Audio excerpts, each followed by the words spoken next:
کے دانے بھی کھا سکتا تھا، لیکن تو نے روٹی کا ٹکڑا کھا لیا۔ مرغا کہتا ہے کوئی بات نہیں، کل مالک کی بھینس مر جائے گی تو خوب کھانا۔ مالک سن کر اپنی بھینس بیچ کر آ گیا۔ کتے نے کہا تو نے تو کہا تھا کہ مالک کی بھینس مر جائے گی۔ مرغے نے کہا ہاں وہ مر گئی ہے، لیکن پتہ نہیں مالک کو کیسے پتہ لگا۔ چل کل مالک کا گھوڑا مر جائے گا تو خوب کھانا۔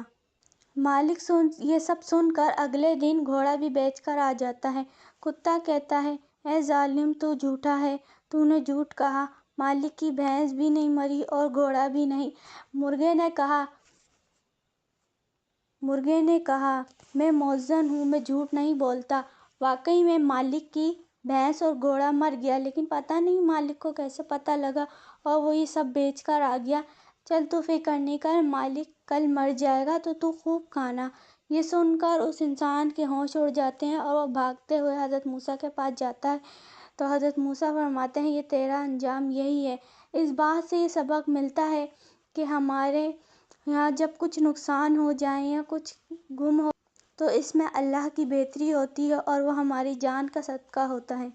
اس طرح کی اسلامک ویڈیو سننے کے لیے میرے چینل کو لائک اور سبسکرائب کیجیے۔